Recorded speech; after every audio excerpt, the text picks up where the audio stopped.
কেমন বাংলাদেশ চাই এ বিষয়ে এক মিনিটে আমি বলতে চাই।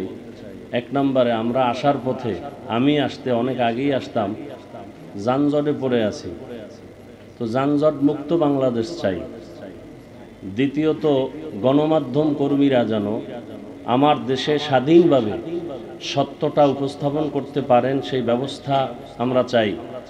তৃতীয়, ইউটিউব ফেসবুক নিয়ন্ত্রণহীন চাই না, বরং নিয়ন্ত্রণ যুক্ত থাকবে, যেন কেউ যার যার মন মতো কিছু করে বিশৃঙ্খলা করতে না পারেন। তৃতীয়ত, আমি চাই আমার প্রবাসে যে ভাই বোনেরা আছেন তারা শান্তিতে নিরাপদে জীবনযাপন করবেন এবং তাদের ফ্যামিলির যারা আমার দেশে আছেন তারাও সংখ্যামুক্তভাবে জীবনযাপন করবেন, সেই ক্ষেত্রে ব্যবস্থা নেয়ার দাবি জানাই। এবং ওলামায়ে কেরামের ব্যাপারে আমি বলবো, সর্বোচ্চ সম্মানে এদেশের ওলামায়ে কেরাম বাক স্বাধীনতা নিয়ে কথা বলবেন, বিচরণ করবেন। কোনো প্রচার মাধ্যমে ওলামায়ে কেরামের উপরে ভিন্ন কারো নাম থাকবে না, কথা থাকবে না, ওলামায়ে কেরাম সর্বোচ্চ সম্মানে থাকবেন, এই বিষয়ে আমি বলতে চাই।